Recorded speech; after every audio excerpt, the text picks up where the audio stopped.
Hello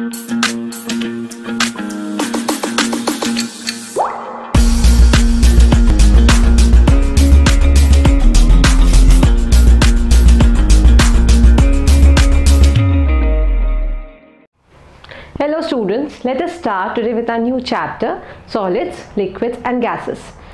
in chapter में सबसे पहले हम ये पढ़ते हैं मैटर क्या होता है, क्योंकि solids, liquids and gases is a matter. Now matter is anything that has mass and occupies space is called as matter. ये जो मेरे हाथ में चौक है ये एक मैटर है. आप जो एयर देखते हो आसपास वो मैटर है. जो घर में पानी है liquid that is a matter. जो भी हम घर में सामान देखते हैं, चाहे वो चेयर हो, टेबल हो, टीवी हो, फ्रिज हो, कूलर हो, आप कोल्ड ड्रिंक्स लेते हैं, तो ये सब किस कैटेगरी में आता है? Matter. So anything which has mass and occupy space is called as matter. अब एक टर्म होता है जिसको हम बोलते हैं वॉल्यूम. जो मैटर स्पेस अपने आसपास ऑक्यूपाई करता है that is called as its volume. Now what is matter made up of? So matter is made up of small particles. These particles are called as molecules. Her matter में जो molecules होते हैं वो एक definite pattern में arranged होते हैं. अब वो पैटर्न कैसा हो सकता है? वो क्लोजली पैक्ड हो सकते हैं, वो दूर दूर हो सकते हैं, या वो बहुत ज़्यादा दूर हो सकते हैं. तो मॉलिक्यूल्स के अरेंजमेंट के बेसिस पर हम मैटर को 3 कैटेगरीज में डिवाइड करते हैं: सॉलिड्स, लिक्विड्स एंड गैसेस. अब आते हैं हम इनकी प्रॉपर्टीज़ पर कि सॉलिड्स की क्या प्रॉपर्टीज़ होती हैं, लिक्विड्स की क्या प्रॉपर्टीज़ होती हैं और गैसेस की क्या प्रॉपर्टीज़ होती हैं. सबसे पहले देखते हैं सॉलिड. चॉक एक सॉलिड है. ये सॉलिड क्यों है? क्योंकि इसका अपना एक डेफिनेट मास है और ये एक वॉल्यूम ऑक्यूपाई करता है. जब मैं इसको हाथ पे रखती हूँ तो ये एक वॉल्यूम ऑक्यूपाई करेगा. कहीं भी स्पेस में अगर मैं चॉक को रखूँगी तो वो एक स्पेस ऑक्यूपाई करता है. इसीलिए हम चॉक को, टेबल को, चेयर को, ये सब मेटल्स वगैरह जो होते हैं इन सब को हम सॉलिड्स बोलते हैं. सॉलिड्स में जो पार्टिकल्स होते हैं, जो मॉलिक्यूल्स जिनको मैंने बोला, ये जो मॉलिक्यूल्स होते हैं ये एक दूसरे के साथ बहुत ही ज़्यादा कॉम्पैक्टली अरेंज्ड होते हैं. कॉम्पैक्टली का मतलब होता है पास पास, एक दूसरे के साथ चिपके हुए रहते हैं. इतने ज़्यादा चिपके हुए रहते हैं कि इनके बीच में इंटरमॉलिक्यूलर स्पेसेस प्रेजेंट नहीं होते. और क्योंकि ये एक दूसरे के साथ बहुत ज़्यादा टाइटली बाउंड होते हैं तो इनके बीच का फोर्स ऑफ अट्रैक्शन बहुत ज़्यादा होता है. इसीलिए जितने सॉलिड्स आप देखते हो वो ज़्यादातर हार्ड होते हैं. हार्ड क्यों है? क्योंकि उनके पार्टिकल्स कैसे हैं? कॉम्पैक्टली अरेंज्ड है. उनके पार्टिकल्स के बीच में strong forces of attraction present होता है. सॉलिड्स जो आप मेटल्स देखते हो वो सॉलिड्स. आप सॉलिड्स को ईजिली कंप्रेस नहीं कर सकते. आप चाहो तो इस चॉक को कंप्रेस नहीं कर सकते. अपना ये उतना ही मास या उतनी ही लेंथ बना के रखेगा, इसके शेप में चेंज नहीं आएगा. अब कुछ सॉलिड्स लेकिन ऐसे भी हैं जिनको दबाने से उनका शेप चेंज हो जाता है. आप सोचिए कौन सा ऐसा सॉलिड है जिसको दबाने से शेप चेंज होता है? तो आप देखोगे पिलोस. पिलोस के अंदर स्पंज होता है. तो स्पंज पोरस सॉलिड है. आप स्पंज को जैसे ही दबाते हैं, जैसे घर में स्क्रॉच ब्राइट वगैरह होता है, वो सॉलिड तो है लेकिन उसके बीच में पार्टिकल्स प्रेजेंट होते हैं. ये पार्टिकल्स या एयर स्पेसेस प्रेजेंट होते हैं. एयर स्पेसेस प्रेजेंट होने की वजह से आप उसको ईजिली कंप्रेस कर सकते हो. तो sponge in spite of being a solid can easily be compressed because it has air particles या air spaces in between them. दूसरा, आपने ज़्यादातर मेटल्स जो देखे होंगे वो सब सॉलिड्स हैं. जैसे आयरन बार आप देखोगे सॉलिड है, ब्रास, कॉपर सब सॉलिड होते हैं. लेकिन एक मेटल ऐसा है जो लिक्विड होता है रूम टेम्परेचर पर, वो है मर्क्यूरी. कहाँ देखते हैं आप ये मर्क्यूरी? तो घर में आपने थर्मामीटर देखा होगा. जब बीमार पड़ते हैं तो मम्मी थर्मामीटर से आपका टेम्परेचर लेती है बॉडी का. तो जो थर्मामीटर है उसके अंदर लिक्विड मर्क्यूरी प्रेजेंट होता है और टेम्परेचर के वजह से या टेम्परेचर के इफेक्ट की वजह से वो एक्सपैंड करता है. तो mercury is a metal but it is liquid at room temperature and it is used in thermometers because it is heat sensitive या temperature sensitive. ठीक, तो आई होप आपको सॉलिड्स क्लियर होंगे. एग्जाम्पल्स, कई सारे एग्जाम्पल्स अभी मैंने बताया. चेयर, मेटल, टेबल, चॉक, ये सब किसकी कैटेगरी में आते हैं? सॉलिड्स की कैटेगरी में आते हैं. अब पढ़ते हैं लिक्विड्स. लिक्विड तो सबने देखा है, घर में पानी देखा होगा आपने. पानी is a liquid. So water is a liquid. Now why is it a liquid? Because it has molecules which are far apart. बहुत ज़्यादा कॉम्पैक्टली अरेंज मॉलिक्यूल्स लिक्विड में प्रेजेंट नहीं होते। इसकी वजह से उनके बीच में जो फोर्सेस ऑफ अट्रैक्शन होते हैं वो लेस रहता है एज कंपेयर टू सॉलिड। तो क्या लिक्विड अपना कोई शेप नहीं रहता? लिक्विड अपना कोई भी शेप इसलिए शो नहीं करता क्योंकि जिस भी कंटेनर में आप डालोगे वो उसका शेप ले लेगा। जैसे ग्लास में रखा मैंने, ग्लास टम्बलर में, तो वो किसका शेप दिखाएगा? ग्लास का। सेम वॉल्यूम ऑफ लिक्विड को मैंने बॉटल में डाल दिया, अब वो किसका शेप दिखाएगा? बॉटल का। फिर मैंने सेम वॉल्यूम ऑफ लिक्विड को उठा के कटोरी में डाल दिया, बोल में डाल दिया, तो अब वो किसका शेप देखा? बोल का। मतलब लिक्विड में अपना कोई शेप नहीं होता, लेकिन उसमें अपना एक वॉल्यूम होता है, क्योंकि सेम अमाउंट ऑफ वॉल्यूम का बार बार ट्रांसफर कर रहे हो। वॉल्यूम में कोई चेंज नहीं आया, लेकिन शेप में चेंज आ रहा है। तो liquids do not have a definite shape but they have a definite volume. And अभी देख बताया मैंने कि जो मॉलिक्यूल्स होते हैं लिक्विड्स के वो सब फार अपार्ट हैं, उनके बीच में strong forces of attraction present नहीं होते, जिसकी वजह से वो कॉम्पैक्टली अरेंज्ड नहीं है। मतलब अगर वो कॉम्पैक्टली अरेंज्ड नहीं है तो हम उसको ईजिली कंप्रेस कर सकते हैं। बिल्कुल, आप उसे ईजिली कंप्रेस कर सकते हो। कैसे? तो एक एक्सपेरिमेंट करके देखिएगा। सिरिंज लेना, सबने सिरिंज देखा है, इंजेक्शन लगता है जिससे। सिरिंज में हम जब पानी भरते हैं और जब हम उसके शॉटल को आगे प्रेस करते हैं, प्लंजर को प्रेस करते हैं, तो उसके वॉल्यूम में चेंज आने लगता है। तो मतलब आप लिक्विड के वॉल्यूम को चेंज कर सकते हो, आप उसको कंप्रेस कर सकते हो। So liquids are compressible, liquids are freely flowing. ये फ्लो करता है, तभी तो आप एक कंटेनर से दूसरे कंटेनर में उसको ट्रांसफर कर सकते हो। आप इजीली अपना हैंड उसमें मूव कर सकते हो। क्या लेकिन किसी दीवार में जाके आप अपना हैंड मूव कर सकते हो? ऐसा होता है कि हम एक दीवार से दूसरी दीवार तक ऐसे ही चले जाए? नहीं।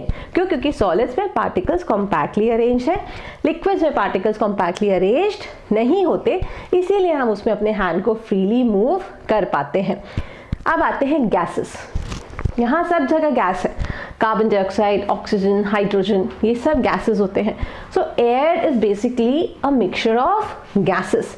Now gases neither they have their shape nor they have a definite volume। जो गैसेस में पार्टिकल्स होते हैं वो भी बहुत फार अपार्ट है, उनके बीच का जो इंटरमॉलिक्यूलर डिस्टेंस है पार्टिकल्स का वो बहुत ज़्यादा होता है, इसलिए मैं आराम से यहाँ मूव कर सकती हूँ। मुझे कोई ऑब्स्ट्रक्शन फील नहीं होगा जब मैं यहाँ मूव करूँगी। क्यों? क्योंकि पार्टिकल्स बहुत दूर दूर हैं, उनके बीच में negligible forces of attraction present होता है, इसीलिए हम बोलते हैं गैसेस कैन एक्सपैंड, मूव कर सकती हैं। आप फिर से एक एक्सपेरिमेंट करिएगा, अगरबत्ती जलाइएगा। आपने रूम में अगरबत्ती लगाई एक कॉर्नर में और आप दूसरे कॉर्नर पे खड़े हो गए। थोड़ी देर बाद क्या होगा? आपको अगरबत्ती की फ्रेग्रेंस मिलेगी। ऐसा क्यों हुआ? क्योंकि अगरबत्ती में इस कन्वर्ट्स इनटू गैस, तो जो एयर पार्टिकल्स हैं उनके साथ फ्रेग्रेंस मूव करता है और इस प्रोसेस को बोलते हैं डिफ्यूजन। तो डिफ्यूजन का मतलब क्या होता है? वो पार्टिकल्स जो अपने हायर कॉन्सेंट्रेशन से लोअर कॉन्सेंट्रेशन की तरफ मूव कर जाएं, उसे हम बोलते हैं डिफ्यूजन। और गैसेस जो होते हैं वो क्या शो कर रहे हैं?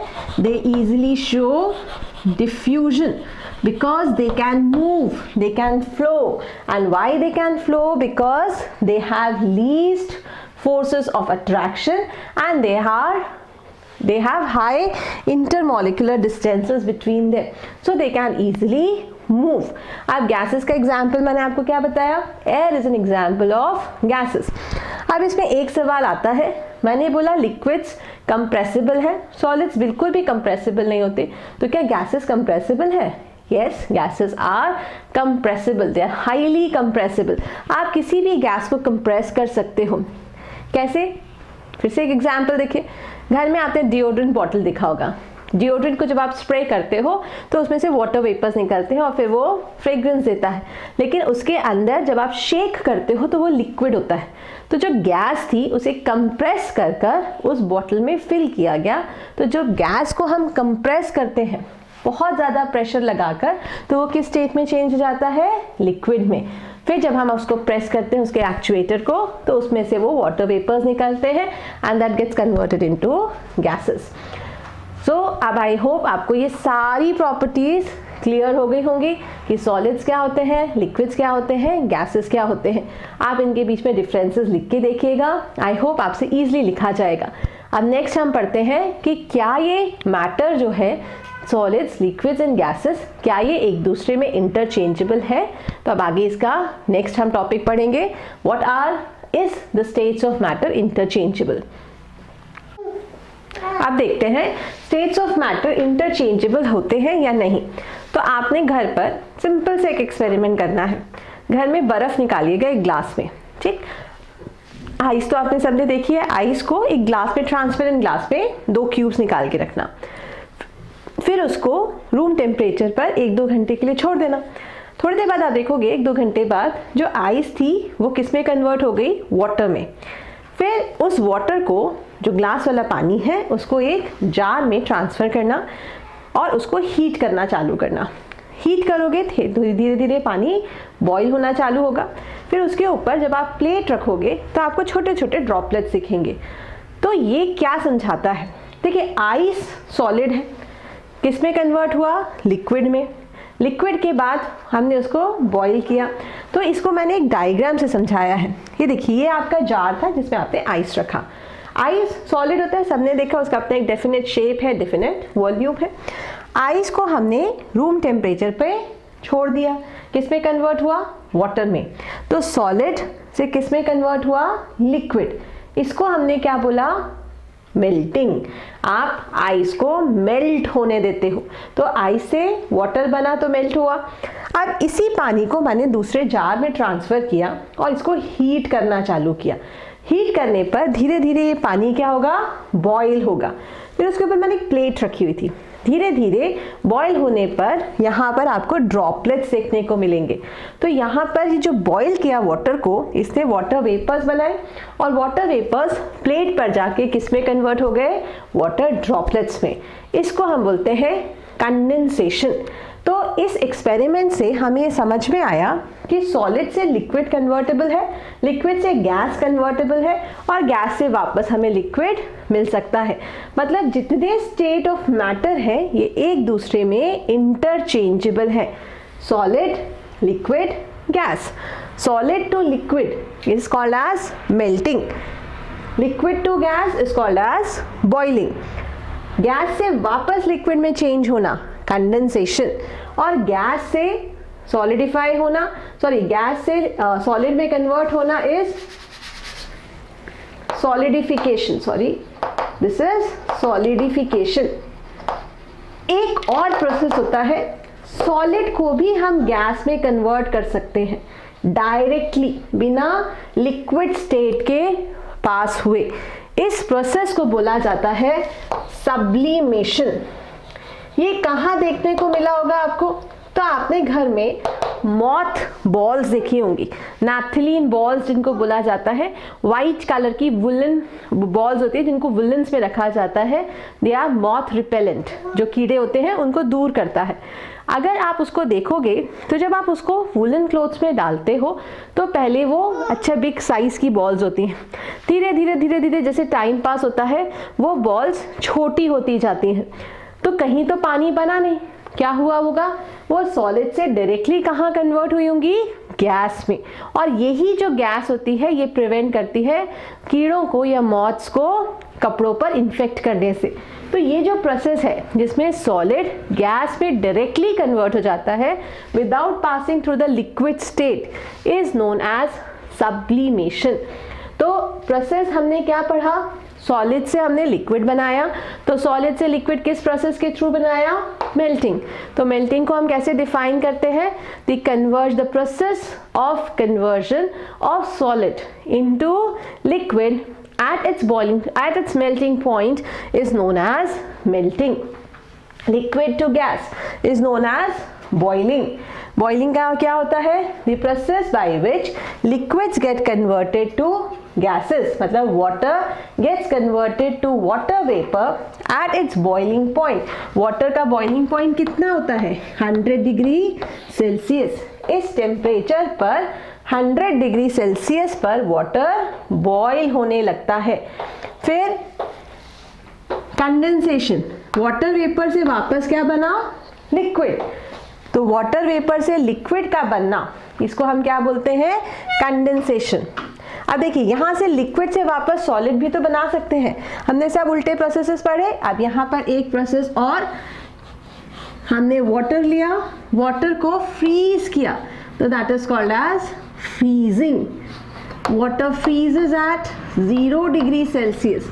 तो बर्फ जो बनती है, आइस जो बनता है, उसमें हम क्या करते हैं? वाटर को किस में कन्वर्ट कर देते हैं?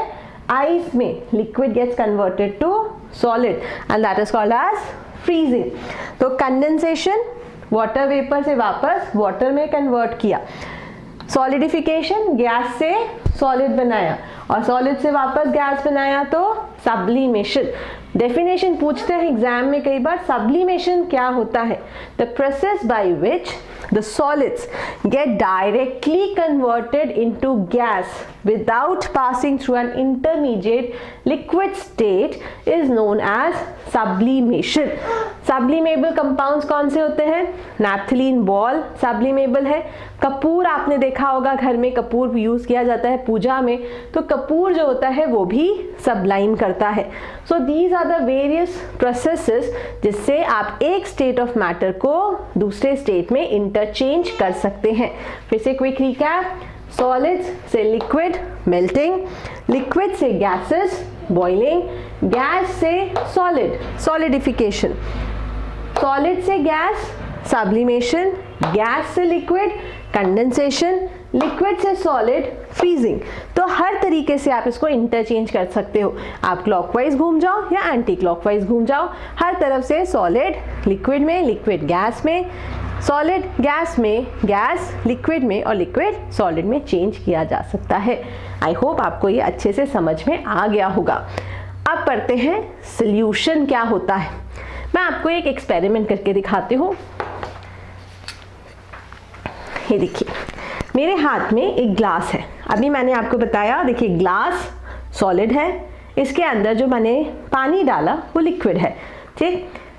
ये आप क्लियरली देख सकते हैं। अब मेरे हाथ में शुगर क्रिस्टल्स हैं, ये मैंने शुगर क्रिस्टल्स लिए हैं। ये देखिए शुगर क्रिस्टल्स लिए। अब इन शुगर क्रिस्टल्स में मैंने थोड़े से शुगर क्रिस्टल्स इस ग्लास में डाले। ग्लास में डालते साथ ही अब मैं क्या करूँगी, इसको मिक्स करेंगे।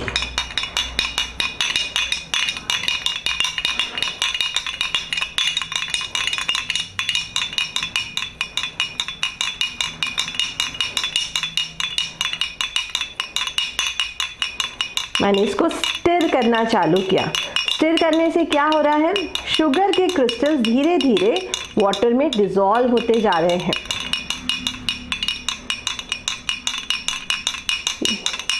ये आप घर में आराम से करके देख सकते हो। This is just a sugar solution. इसमें आप नमक डाल सकते हो, इसमें आप शुगर डाल सकते हो, ठीक?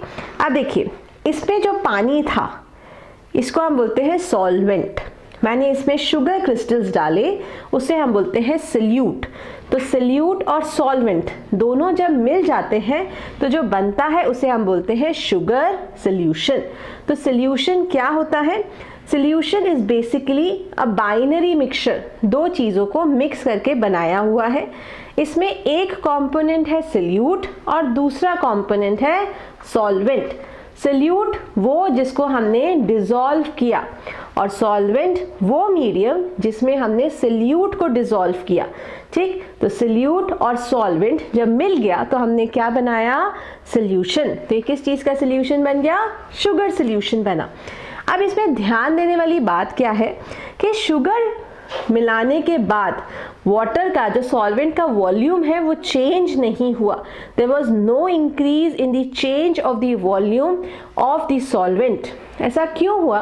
क्योंकि जो शुगर है डिसॉल्व होने के बाद, ये अभी मैंने आपको समझाया था कि लिक्विड्स में इंटर पार्टिकल स्पेसेस प्रेजेंट होते हैं। तो जो शुगर है वो डिसॉल्व होने पर कहाँ चला गया? इंटर पार्टिकल स्पेसेस में चला गया। तो उसने इंटर पार्टिकल स्पेस को ऑक्यूपाई कर लिया, जिसकी वजह से सॉल्वेंट का वॉल्यूम इंक्रीज नहीं हुआ। So this is the solution of sugar that we have prepared. So I hope आपको सॉल्यूशन क्या होता है ये समझ में आया। शुगर सॉल्यूट जिसको घोलना था, सॉल्वेंट वाटर, जिसमें शुगर को डिसॉल्व करना था, दोनों को मिक्स करके शुगर सॉल्यूशन बना, मतलब it has a solute component and a solvent component. अब मैं इसमें नींबू डाल के इसकी शिकंजी पी सकती हूँ। आप भी ये काम कर सकते हैं, जब आपका शिकंजी पीने का मन करे तो बोलिएगा मुझे सॉल्यूशन बना के देखना है। तो आई होप आपको ये सारे पॉइंट्स क्लियर होंगे कि सॉलिड्स क्या होते हैं, लिक्विड्स क्या होते हैं, गैसेस क्या हैं, क्या इनको इंटरचेंज किया जा सकता है, क्या इनकी प्रॉपर्टीज़ होती हैं और सॉल्यूशन क्या होता है। और इसी टाइप के और वीडियोस के लिए आप चैनल को सब्सक्राइब करें। Keep learning, keep watching. Thank you so much.